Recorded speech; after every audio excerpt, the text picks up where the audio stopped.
I'm Al McFarlane. Welcome to The Conversation with Al McFarlane. Today is Monday, September 12th, 2022. I'm glad to be here and glad to have you along. On Mondays, we call the program Governance at the Neighborhood Level. And we do that in honor and in cooperation with our friends in neighborhoods in Twin Cities, particularly our association with the Hawthorne Neighborhood Council. Diana Hawkins and Dee Phillipps have been regulars and co-conveners of this project in their leadership of the Hawthorne Neighborhood Association or Hawthorne Neighborhood Council in North Minneapolis. It's stellar event called the Hawthorne Huddle, a monthly convening of business and civic, political, cultural, educational leaders. We want to build on that and bring and invite other people in community, in neighborhoods, representing neighborhoods to address their concerns, their issues, their ability to be with each other, to create community. So that's what we do on Mondays, governance on the neighborhood level. Today we have, first of all, let me introduce and say hi to my regular co-host here, Brenda Lyle-Gray. Brenda, how are you? I'm fine. How are you doing? I'm good. How was your weekend? Oh, kind of sad down here, Al. We had 3 young men, postal workers' sons, who died of fentanyl in 2 weeks. Wow. So, it's an epidemic, and it's got to be addressed. It's not just in Santa Fe, New Mexico. But anyway, we can find joy in our days still. We have to. Well, let me bring in our partners here, Diana Hawkins and Dee Phillipps. Diana, Dee, good afternoon to both of you. Thank you as always for being collaborators here with the Monday program.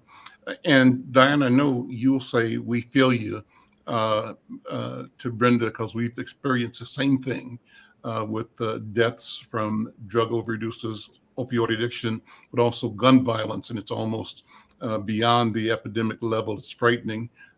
Diana, but we had a good weekend, though, with the open streets, I believe, as far as I can tell.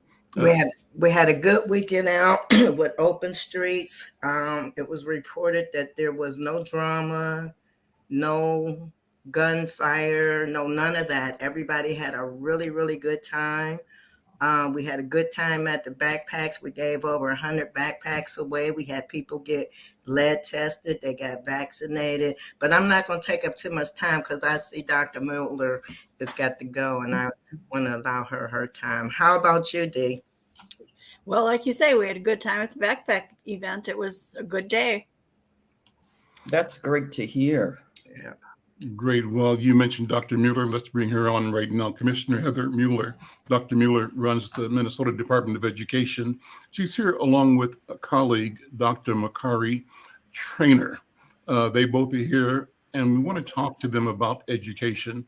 Good afternoon, and welcome to the conversation. Dr. Mueller, first of all, give an update, sort of a status report, as you would, to the community about where we stand with our objectives in education and diversity. You've released some reports that I've asked about.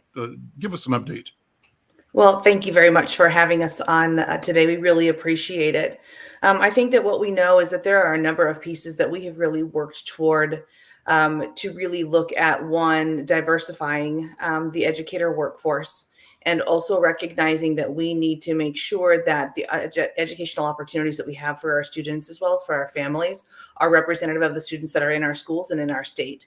And so the way we think about that is really looking at not only diversifying in access, but also in participation and representation, because we believe that in the diversification in those 3 areas, it's really going to be able to lead to the outcomes that we know each and every student deserves. I think one of the things that we're really trying to be able to do, and in partnership with Dr. Traynham, is I had the opportunity to step into the commissioner role in April of 21. And the very first thing that I did was create and hire, which was probably a brilliant hire in Dr. Traynham, in develop an equity, diversity, and inclusion center to not only help to build up supports for our schools and our charter schools across the state, but also internally, in recognizing that if we have work that we need to be able to do externally, we also have work that we want to do internally. And so we believe that by really focusing on not only economic and geographic and racial and ethnic diversity, but recognizing that diversity is also based in the geography and based on the access that our students and families have. So based on the objectives you set forth, how do you grade yourself? How is Minnesota doing in terms of achieving articulated goals? The mission has to be the best outcomes possible for every student in Minnesota.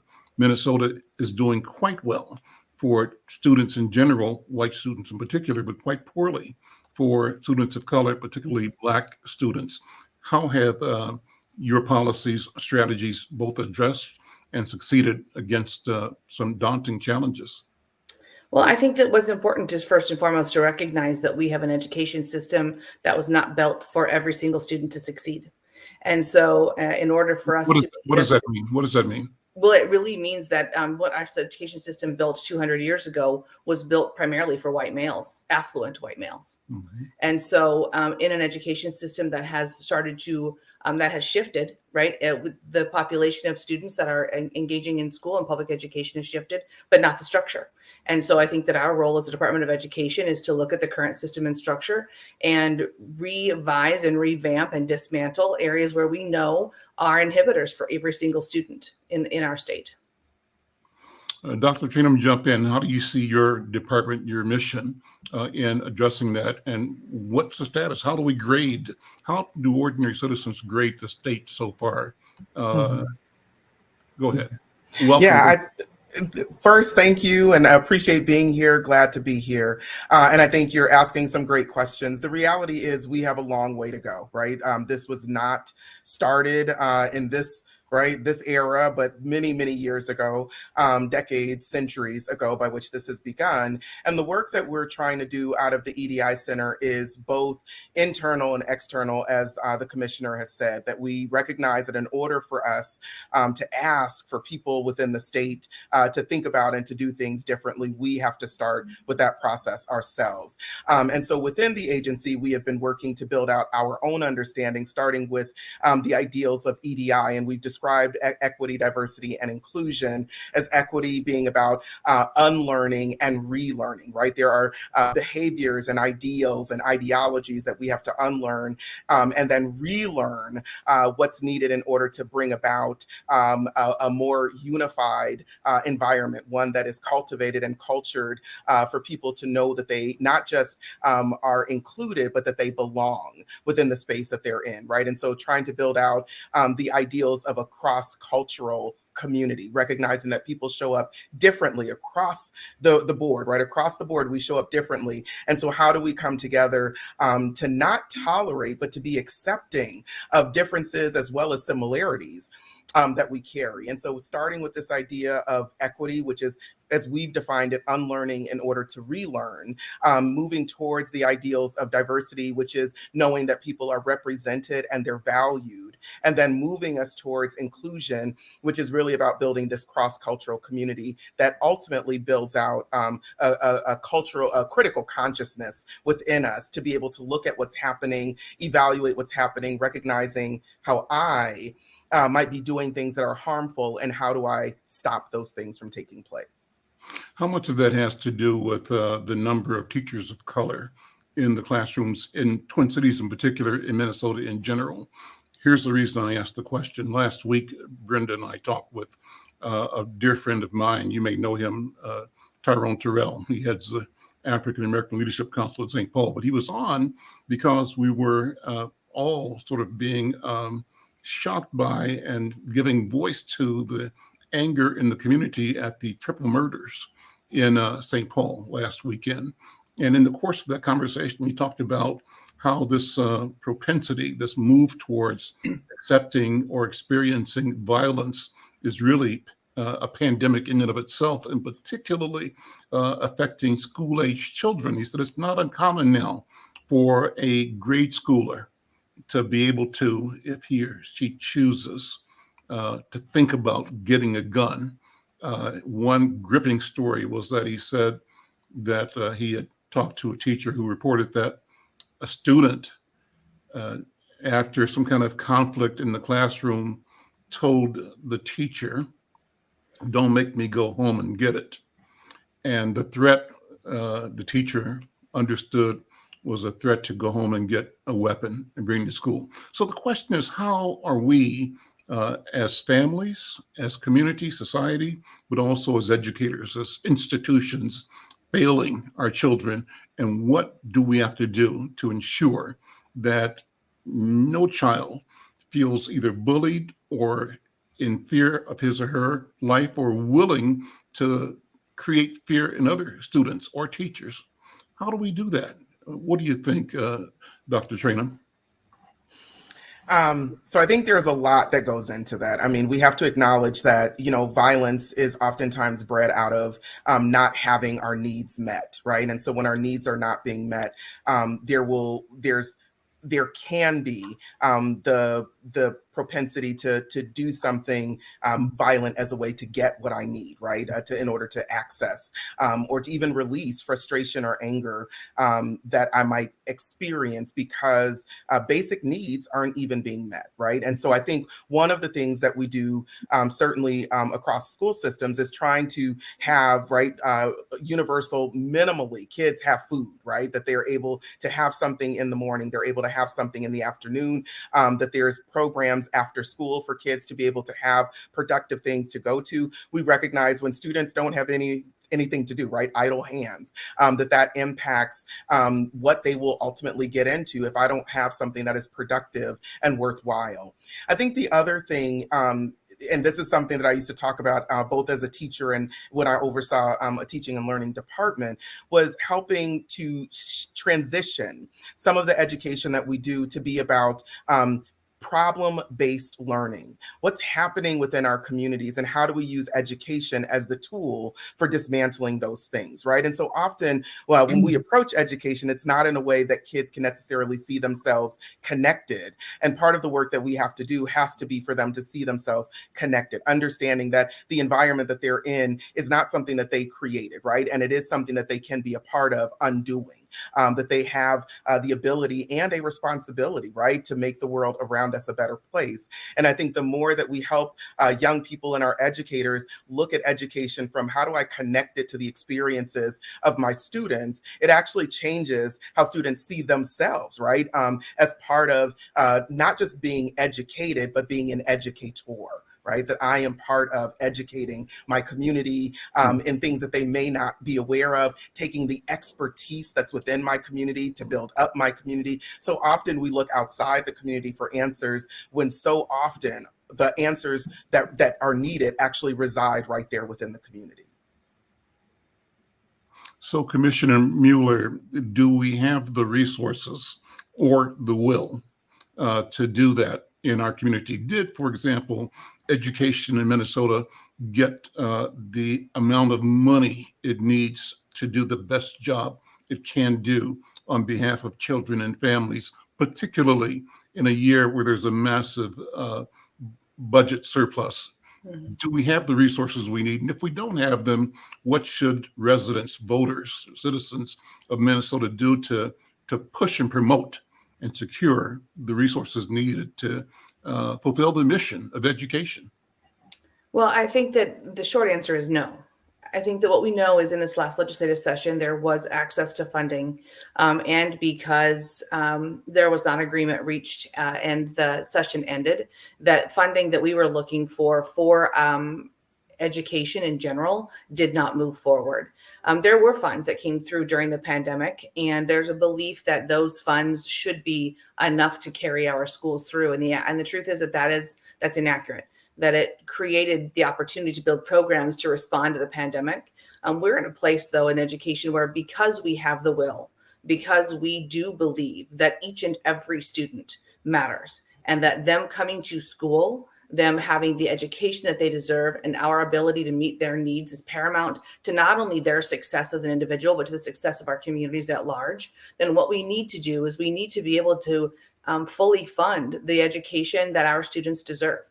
And so when we talk about the special education cross subsidy, when we talk about an English language learner cross subsidy, what we are talking about is the promises that both the federal government and the state government made to our systems and structures that have not been met. And so what we know is that it is not just that, but it is ensuring that we have the people in front of our students to reflect our students, that we have a system and a structure that our students see themselves in what they are learning and how they are learning, and does not shy away from an accurate reflection of who we have been as a country, who we have been as a state, and where we believe that we need to go, and then their integral role in making sure that we're able to do that. Shortchanging education now means that we are consistently going to be reacting, and instead we have an opportunity to not live in the tyranny of or we're going to fund this or we're going to fund this and live in a reactive state. We actually have the opportunity to live in the beauty of and. We are going to fund this, and we are going to fund this piece of education, mental health supports, and we are going to fund academic supports, and we are going to be proactive. And that's where we need to be. It sounds like a recipe for equity, for inclusion, a recipe for students and families feeling a sense of ownership translating to accountability, and a sense of being at the table of decision. Do you see it that way, Commissioner? I do. I think that our families play an integral role, is that we have been partners in this from the very beginning. As a classroom teacher and working and having the ability to work at a district level, we know that our students, their families, and their educators in their classrooms create this triangle of support around students. And we want our parents and families to be partners. And we also know that not each student has family support that every student that every student has. Every single family and every single student's home lives look different. And so what we need to make more actually consistent is what they have access to at school, and the participation that they have. That actually should be the constant, because the variables are what is happening outside of school. And what we need to be able to have our locus of control around is what we have within our schools and what we can guarantee for each and every one of our students and families. And then how do we also then provide some of those supports for out of school time?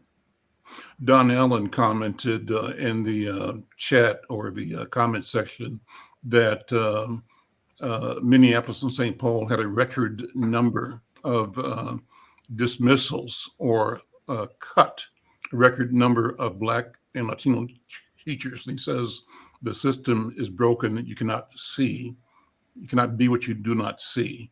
Dr. Traynham, what about that?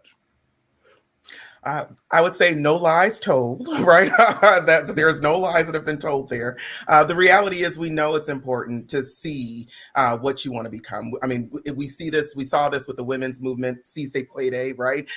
Yes, I can. And as we as women said that we can be construction workers, we can be firefighters, we can, right? Seeing ourselves in those positions allowed for us to say, I can do this. Mm-hmm. And the same becomes true as we think about our students. We have to recognize as well the impact of desegregation, Brown v. Board of Education, and the reality that when that went into place, an unintended consequence was the cutting, right, of African American teachers in particular, as well as administrators that lost jobs overwhelmingly, and that ultimately has impacted and continues to impact to this day. When I don't see myself, it makes it difficult for me to believe that I too can be that. And we know that, when we saw Barack Obama become president, we had more little boys and girls who said, I want to be president, right? Because they can see something that they hadn't seen before. So representation is important. We have to acknowledge that and recognize that. And then the key becomes, what do we do as a way when we think about equity? Equity is not the same as equality, right? Equality is that everybody gets the same thing. Everybody gets shoes, right? And if it's a size 9, everybody gets a size 9. Whether it fits you or not, that's equality. But equity is saying everybody gets shoes that actually needs them, and you get the size that works for you. And what that oftentimes can mean is that people see equity as a zero-sum game, right? That somebody's getting something and I'm losing out on something, rather than seeing it as we all benefit as a result of it. And the example that I usually give when I'm having this conversation is curb ramps, right? You know, when you're walking down the street and the curb goes down, that came about because the federal government was looking at the inability for disabled people to access, right, sidewalks safely. And as a result of focusing on those with the most impact, everybody benefits from those curb ramps, right? Whether you're older, whether you're younger, whether you have a stroller, whether you hurt your leg, everybody benefits as a result of the focus on those who were most in need. And so understanding that equity is not a zero-sum game, that we all benefit, really would allow for us to look at some of the things that we see right now happening with who gets laid off, right? Most often our teachers of color are the last hired and the first fired. And so how do we have this conversation in a way that recognizes the hard work of teachers who are in place, as well as the need for representation for our kids to see themselves as a means, as one means towards success? Brenda, any questions or comments? Brenda Lyle-Gray is a career educator and always has important things to say or questions to raise about our children and their education. Brenda? I do have a question, Dr. Traynham, about training and how the district is linking in with the area colleges that are trying to recruit new teachers coming in. How does that work? Because everything that I hear, it's the same old soup. And the academics, with all of the mental health problems we have, the drug problems, the parents, the economic, the housing, with all of this, it has to be no business as usual. It's got to be new business. How is that being addressed? So we don't have a direct connection to the Office of Higher Ed in the sense of how colleges go about this, but the conversations are the same that's happening enterprise-wide, I would say. And when I say enterprise, I'm talking about the Minnesota state system, in the sense of, you know, we recognize, to your point, that business can't be as usual, that every time we do business as usual, we maintain status quo. And so how do we instead recognize and help districts and schools to think about their training of teachers? So specifically to the Equity, Diversity, and Inclusion Center, one of the things that we have been doing, that we've created, is we've created an equity magnifier. And that magnifier is in this neat little bookmark. We made it as a bookmark. It's taken off of Portland Public Schools. We adopted theirs as a way to create ours, but it's a bookmark that has 7 questions that really has educators and district leaders to ask questions as a way to try to center equity in the decision-making that they're doing. So that's one kind of professional development that we offer. The other is we are rolling out something called a Getting Started series. And what that's meant to do is help districts and charters across the state that want to get equity work started within their system to answer the question of, how do we get this going? What does this look like? And what do we do? Where do we start? And so that series is going to be coming out later this year. The last thing that we have is we created in partnership with the Urban League Twin Cities, as well as Minneapolis Public Schools, a document that's called the Minnesota Equity in Action Framework. And what that's meant to do is to acknowledge that there are equal partners in bringing about change in the system that's moving us towards operationalizing equity. And so it identifies parents, community, school boards, educators, district leaders, and school leaders in positionings that they have to say, these are things that you can be doing. It's not exhaustive. It's not meant to be exhaustive, but it's meant to give some ideas around, here's some things that you can be doing that when you build out yourselves as equal partners in this work, everybody has a stake in the game. Everyone has a responsibility in this, that it helps to operationalize equity within your spaces. And so we're going to be actually hosting in November an introduction to this document in partnership with the Urban League Twin Cities, that more information will be coming forward about that.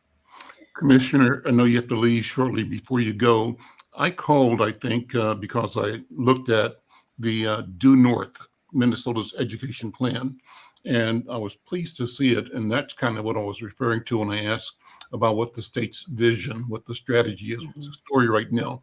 And if you would, because some people don't know about it, do an elevator summary of the governor's Due North, Minnesota education plan, and give the report on where we stand with that as we speak. Well, thank you. And so the governor did come out just during the pandemic and prior to the pandemic with the Due North plan, which really helps to lay out what the administration's vision is. And that is to look at racial equity as well as demographic equity in the areas of education and educators being in the classroom, looking at ensuring that we are opening up pathways, ensuring that we are expanding what our students are learning and who they are learning from. Also ensuring that we are looking at funding that is reflective of what we need in the state of Minnesota for a fully funded education, and really is set to move as quickly as possible what we know that we value in each and every one of our students. And so we are making progress. Actually, we have been able to move quite a number of things in the Due North plan, but we have more to do. And what we want to be able to do is expand on where we have started, even within a pandemic, and to be able to go beyond that, because this is something that the governor and the lieutenant governor feel so strongly and deeply about, is that this is their education background, and truly believe that every time that we have the opportunity to think about our communities, the first thing that we think about are our children. And how it is that we create a system and structure that makes it better for them in every single way, every single day. And so we do have work to do. We have a long way to go. We've had a system and structure that has not been meant for every single student and has not reflected the diversity in the state of Minnesota. And what we are working toward is to ensure that we are building a pipeline of educators that are diverse, and partnering with our professional educator licensing board, as well as with the Office of Higher Education, to build education pathways, to build mentorship programs, and to ensure that every single student has access, that they are participating, and those students that are participating are representative of the student population. How much ground was lost during the pandemic? We lost quite a bit of ground, frankly. And there are places where we lost quite a bit of ground. And I think that there are other places where we actually gained some ground. And so I think what we were able to learn in the pandemic is how to shift an entire system in a very short amount of time, and that it can be done. I think we also learned that our students are more resilient than we ever give them credit for. And I think that we also learned that we have to provide as much support academically as we do social, emotionally, and in their mental health and nutrition than ever before. Diana, any questions or comments? Great conversation, my friend, Dr. Mueller, and Dr. Traynham. It's nice to meet you. Nice to meet you. Commissioner, I just heard you, and for some reason it's bothering me. 40 years in education, so been there, done that. Proficiency where I live is 24% in math and 42% in literacy. Mm-hmm. So I know, but I'm bothered that there is no connection with higher education. Somehow this training has to be linked. When you have 87% of public school teachers, white, teaching 50% Black and brown students. I'm a governor's fan. I'm not beating him up. Yeah. The plan sounds great, But somehow, if we're going to get, and especially Black male teachers, that's a key right now. Yeah. With the violence that's going on, we need males in the school. How do we attract them? We attract them by starting in junior and senior high school, Right. and inviting them to look at the careers in education. Right. But we tie in to higher education, and you have some of the best colleges in Minnesota, right there in Minneapolis and St. Paul. Why is So it I think not linked? we actually are linked in that space. I think that what Dr. Traynham was talking about was specific to EDI training. And we are linked with the Office of Higher Education, as well as the Professional Educator Licensing and Standards Board. And so we are working with them now. We had legislation last year, which was to expand career pathways specific to education into middle schools as well as high schools. We are hoping to be able to move that forward again in this next legislative session. Also looking at being able to do, one is loan forgiveness in the office through higher education, but also recognizing that beyond loan forgiveness, that loan forgiveness happens at the end, and often inhibitors for our students are at the very beginning. And so looking at being able to provide access to free types of tuition if you've already started your education pathway in a middle school or high school.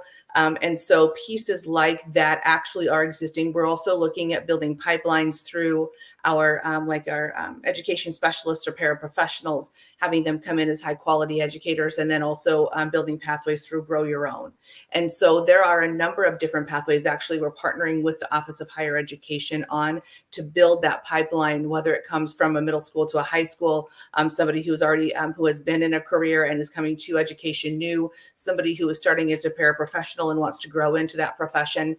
And so looking at opportunities to have loan forgiveness, opportunities to have reductions in tuition as you're coming into the profession, abilities actually to also be able to look at the way that we license our teachers, because we know that the current exam oftentimes is not reflective of everything that they are learning. And so our Professional Educator Licensing and Standards Board is looking at a portfolio process instead of a straight up like a test.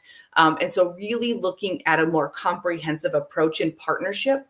And so we do tie directly with the Office of Higher Education as well as with PELSB in order to do this work, because we feel like it's a chance to grow our own and to also acknowledge that there are people coming to this workforce who have expertise in content area but may not have the pedagogy. And so ways for us to be able to help to support the pedagogy as well. So there are a couple of places where we are intersecting with higher ed, and know that like we are inextricably tied, is that everyone looks at K-12 and pre-K-12 as a place to grow the next group of people who are going to be working in our communities. And we have done an amazing job of building pathways based on the economic pillars of our community. But what we realize is that we are slow on the roll to be able to support that in education. And so we are ramping up our expansion of education pathways in our schools.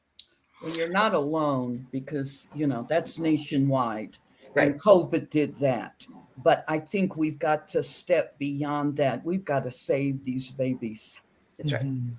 Yeah, and Miss Brenda, my apologies. I was speaking to what we were doing from the EDI Center. Oh, no, that's okay. Thank you, and your Commissioner, office for is gravely Yes. needed right Yes. now, Dr. Traynham. It's a lot to mesh together, knowing what the mental health is as a result of civil unrest and COVID, what's going on with parenting.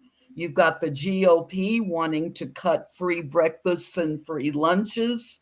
So principals and administrators and commissioners have to worry about that little nugget, because these kids depend upon that food. But we also have to look at academics. Yes. In the relevancy, in the technology that can transfer over to meaningful jobs. It's not an easy fix, but for them to, last thing, I remember when Al interviewed Omar, Representative Ilhan Omar, And she said the word she used was incorrigible, to have tents continuing to be built across the street from the Capitol and to have them sitting on a $9.2 billion surplus and unwilling to help where it's needed. So, it's not an easy fix, but somebody has to speak. That's right. And that's what we do with Insight News and the conversation with Al McFarlane. Sometimes people don't agree, and that's fine, but we have to talk about it. And I'm not even in Minnesota, but the education is there for me. And, my students watch this, some of my former students, and they ask questions. And when Al starts talking, they pull out dictionaries. So anyway, I wish you the best. It's not easy. And let me ask each of our guest, our educators, if there's a final word. I know you both have to go. You're welcome to stay as long as you wish, but I want to respect your time, and I know that you have tight schedules. But Commissioner and Dr. Traynham, any final comments or charges for the community? Dr. Traynham, would you like to go first, and then I can follow up? Sure. I think what I would offer is recognizing that I say all the time to folks as we're doing training around EDI, is that this is not a race, it's a marathon, right? Like, this work is ongoing. We have to be willing to understand that commitment is not that your answer is coming within 30 days or coming within a year. Commitment means that this is the rest of your life, that you are holding to, that you are pushing forward, that you are constantly engaged in a way that you may not see the results yourself, but you are doing it for the future. And so I want to just encourage, right, our listeners to know that this work is not easy. It's difficult work, and this is a marathon. So stay on it. Don't give up. I love that. And I've been telling people, Dr. Traynham, that we even have to elevate the length of our vision to say that this work that we're involved in may be the work of several lifetimes, and in that regard, it's okay that change is incremental, that it's hard, it's difficult, but it's doable, and therefore the notion of being guided by principles is all the more important. It's not the short-term gain, but it's the movement towards the long-term creation, establishment, protection, projection of equality, of equity, of our shared humanity, and the proper valuation of that by each and every one of us. Commissioner, last words from you. Well, thank you. I think that while this is definitely a marathon, we also know that our children get one grade level one time. Mm-hmm. And there is an urgency around that, and they deserve our very best every single day. And so do their parents and their families who send them to us, because they are sending us their very best. And so we have a moral imperative to do the right thing for each and every student. And when we know better, we need to do better. And there are times when we know that we cannot do this work alone. And it's more often than not that we cannot do this work alone. And we also know that we have to be courageous in our beliefs, and we have to be certain that in the work that we have devoted our lives to, our professional education lives to, in working with children, working with families, and ensuring that they have the education that's going to ensure that they can do whatever they want to and never inhibit them and in their beliefs and in their desires, then what we know is that we must continue to be courageous. We must continue to drive forward, and we must continue to be frank about where we have work to do and be honest about that. And then we need to ask for help. And so that is what we are asking for. We are asking that we continue to get the help that we need to have both the human resources and the financial resources to build the system and structure that the students in Minnesota deserve.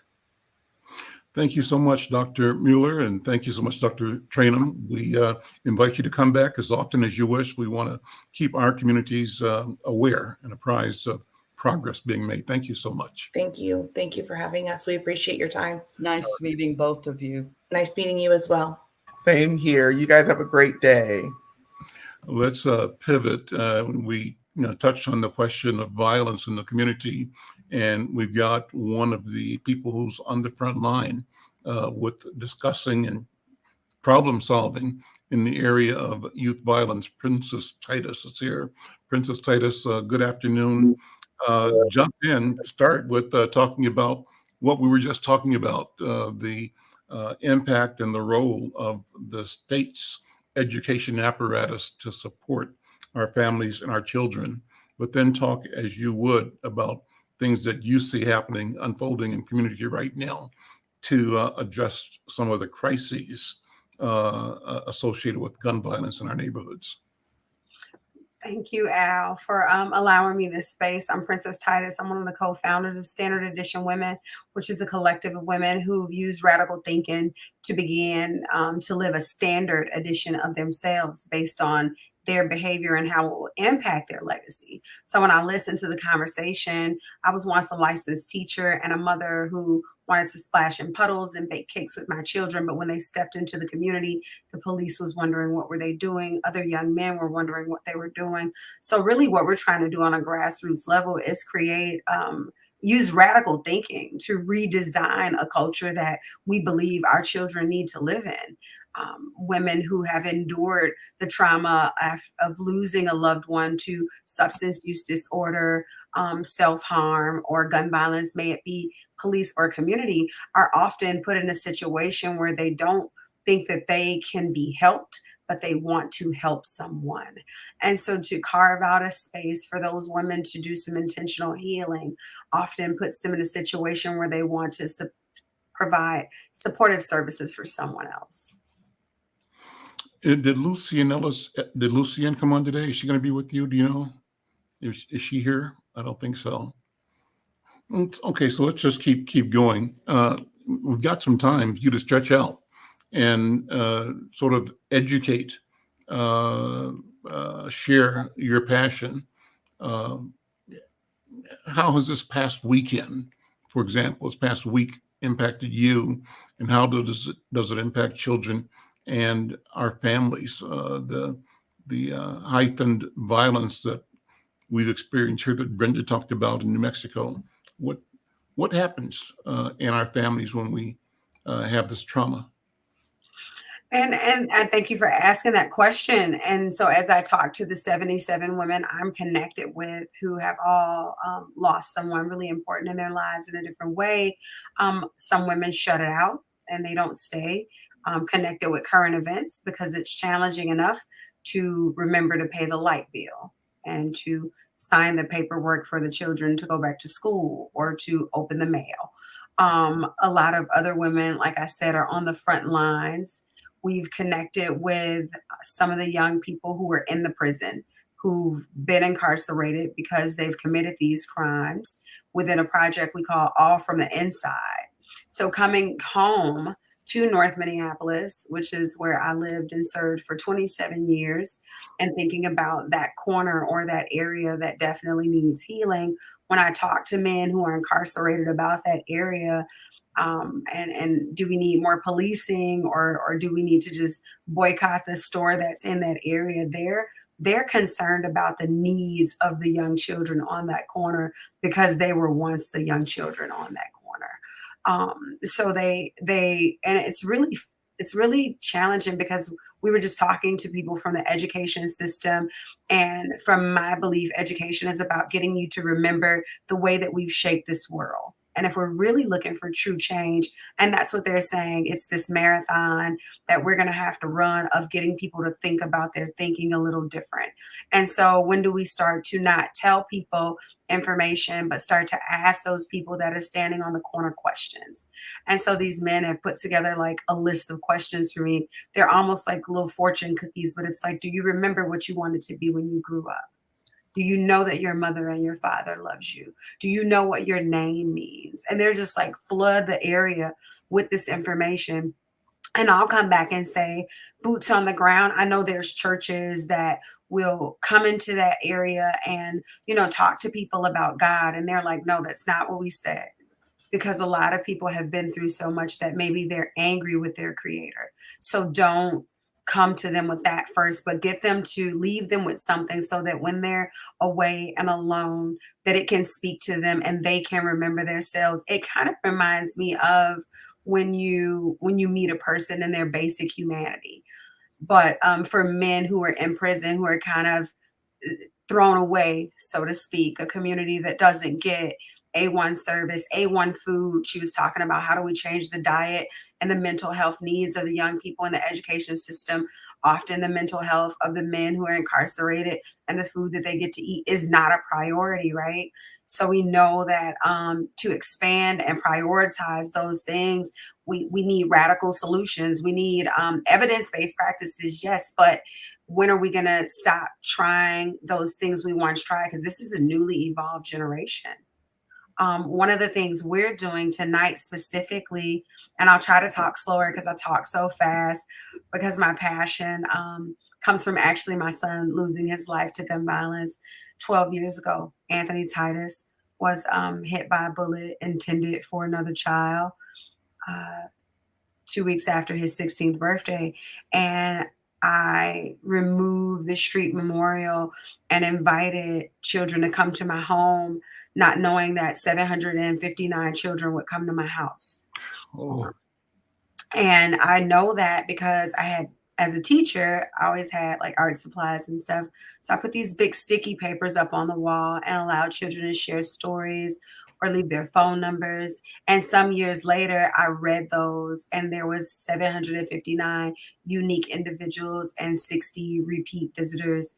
I lost my home, my lights went out, lost my car, lost my comfort and my safety in serving North Minneapolis, and then moved on to help start Appetite for Change, a food justice organization that uses food as a tool to create health, wealth, and social change. Thinking that food, if young people could eat different, that they could choose something different, because we know the neuropsychology of the way the body responds to food that calcifies the pineal gland. They're not making good choices. But then to go a step further into what I truly believe as an educator and a thinker is that the choices that they get, the options are given to them by the system. The options are given to them by white supremacy. The options are given to them by poverty. So they're still not able to get beyond A, B, C, and D to choose E, F, G, to live in abundance. Mhm. And so we're hosting an event. Some of the women that I work with Standard Edition Women, we've partnered with Hawthorne and the YMCA Humane Partnership, Community Health Improvement Partnership has funded us to be able to provide some services to families where we can create a space where we can talk about where are you in that circle. She said it, acknowledging where we are, right?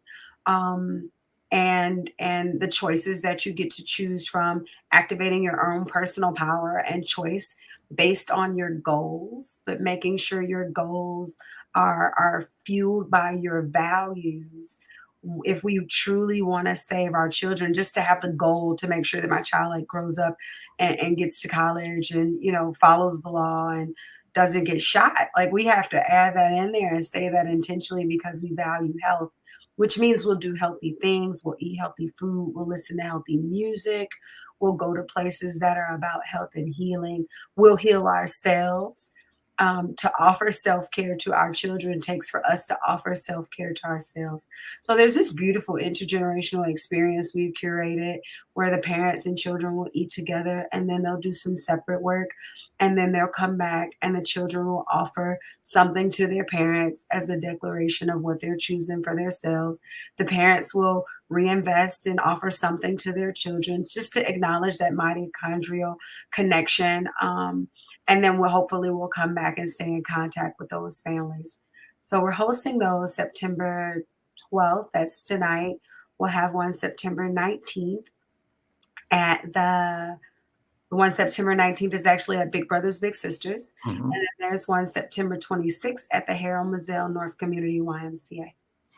And the name of the presenting organization again, and contact information.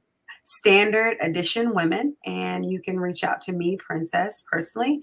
My phone number is 612-707-1123, or you can email us at standardeditionwomen@gmail.com. Princess, we jumped right into the middle of a lot of stuff, and you have delivered a lot of great information. What I want to do, I've got about 10 minutes left, is sort of back up and go back to the beginning to contextualize all of the rich information and the quality content you've just shared. And so let me ask you to step back and tell your story. You said so much that I'm so curious about, and not a lot of time, but this is the beginning, and we'll be back together again. I think that we should keep talking, keep sharing, and model in our relationship what we have to be for each other in community.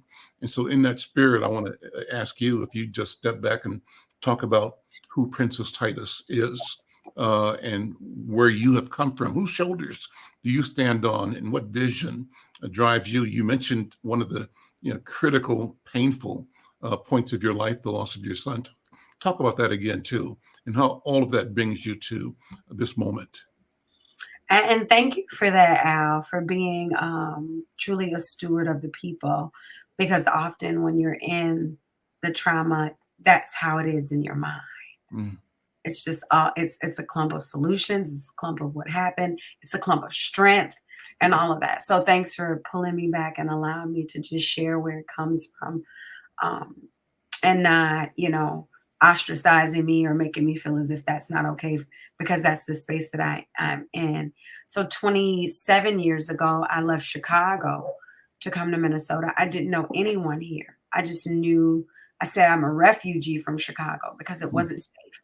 And so I concerted my own efforts to get out of Illinois. And I just bought a ticket, either north or south. It didn't really make me a difference. I got off in Minnesota. I was just tired of being on the train. I could have got off in Washington because that was the next stop. And when I came to Minnesota, I was taken to the Dorothy Day shelter. I attempted to find housing in St. Paul, and I was told because I came from Chicago that I had to live in North Minneapolis. Because that's where people from Chicago go. So not knowing anything about redlining, or not even really growing up in Chicago, having experiences with white people, I thought it was community, and I saw hijabs and I heard Spanish, and I was like, whoa, people are together. Chicago was really still very segregated when I left. And when I came here, I got to stand on the shoulders of women like Raynell Jones, who taught at the Minneapolis Urban League Fresh Start Academy. I volunteered in my son's classroom, quit my jobs, and then I kind of tripped and fell into a teaching career. Stella Whitney West, who's over in North Point, was one of my mentors. Sylvia Lovelace Payne, all of these women. And then once I started Appetite for Change, I started to connect with people like Clarence Jones, who was just like, Princess, you're a connector of the people. You can coordinate it. Let's make sure you can get out and do the work in the area that you want to do it in. Having an early childhood, being born a teacher. I was born a teacher. I was teaching when I was 12. Being born a teacher, I've always been concerned with younger people. When I think about the information that I taught my 5-year-old 5 days after her brother was murdered, which was her 5th birthday, have prepared her to stay out of areas that are not safe for her. So instead of us not having these conversations with our children, we want to have those conversations, because as a mother, I had them with the boys. I had them with my daughter. I knew to talk to them about staying safe and picking your friends like you pick your fruit, and listening to your intuition, and asking questions, and checking with someone else, because that's how that's how I was raised. So even in my trauma, some of those things just didn't go away. And so now here I am, just making sure that the community has a space that they can stop and heal. And maybe I need it more myself, right? Mhm. So even the women that I work with, they need it. So they want to offer it. And it takes some vulnerability and some courage to stop and say, hey, let's do some healing. What's your lineage? Who are your people? Who do you come from? My grandmother on my dad, both my grandmothers were born November 11th. That's, I know I can't make that up. My birthday was actually yesterday. Well, happy birthday. Thank you. My mother is a McDaniel from Chicago, and my father's side is a Jackson from Chicago, from Deans Island, Arkansas. Mhm. Do you have ever get a chance to go back, grandparents, great grands? Do you have an idea of your Africanness? I have not. My daughter wanted that as a wish for her birthday, so we'll invest in that pretty soon here. I can't wait to find out though. Take a minute to talk about the circumstance of the murder of your son.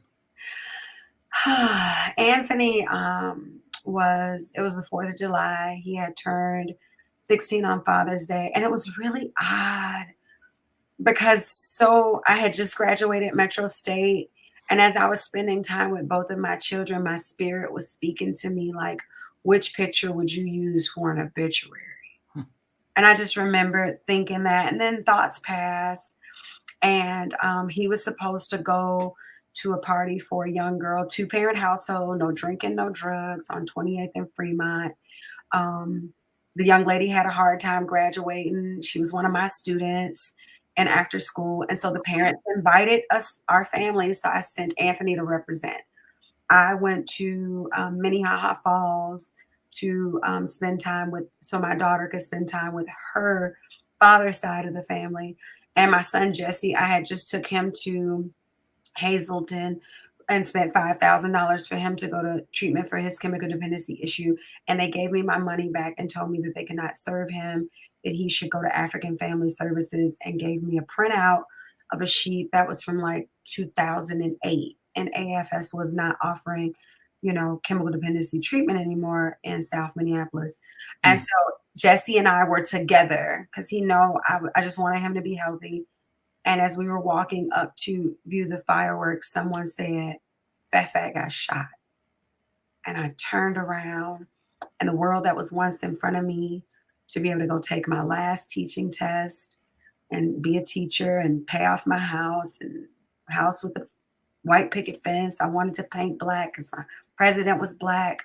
That's not the life I have now. So we turned around and we drove from South Minneapolis to 28th and Fremont. And I remembered attempting to run through the yellow tape, and the police grabbed me and they put my son in the car. And then I thought, why did you do that? And the only thing I could think of is that I had seen it on TV, women run through the yellow tape. Mm-hmm. And so I felt tricked by programming. I felt offended by racism in television. And I walked the perimeter, because the perimeter around a crime scene goes 2 blocks. And everyone was right here and their blinders were on. And I went to the behind the building barefoot, and I saw him. And the police told me they would arrest me because I was standing on an abandoned building, so I was trespassing. And I said, but I think that's my son. Arnetta Phillipps was with me from Shiloh Temple. She's my daughter's grandmother. And Sherman from the city came and told me how the process would go. And so once the van pulled up, it was no longer a crime scene, not to disrupt the crime scene. After the van pulled up, I walked through the yellow tape and asked all of the children to hold hands and make a circle and just say thank you and give thanks, because we knew him. And so they did that, and they weren't sure why I was saying say thank you. And neither was I, but just knew to, in all things, give thanks. That's what my creator says. Well, so let's close with this. The future that you are writing right now, I see you as a person who's committed to understands that you have a role to craft, to write, to author a future. What is it that you're writing as we speak? I want to say we're writing something for middle school age children. It's time to start having the conversations with our younger people in an age appropriate way. If I can talk to a young person and they know about a blunt or a switch or a condom or some of the grown up things that they know about, being that they're exposed to so much through social media or just access to the internet and the World Wide Web, then it's time for us to talk to them about options and solutions and to let them know that they are the person. It's 2:00. That's in the school to prison pipeline. Okay, I'm not sure where that came from. It's 2:00. Is that an announcement in your school or something, or what? I have to have reminders. Okay, that's where it is. Okay. Well, listen, it's an appropriate reminder because we have to close the show at this time. Princess, thank you so much. Blessings to you, gratitude to you, and may the ancestors and the spirit guide you and protect you in every way. I'm Al McFarlane. This is The Conversation. We'll see you next time. Take care. Bye-bye. Peace.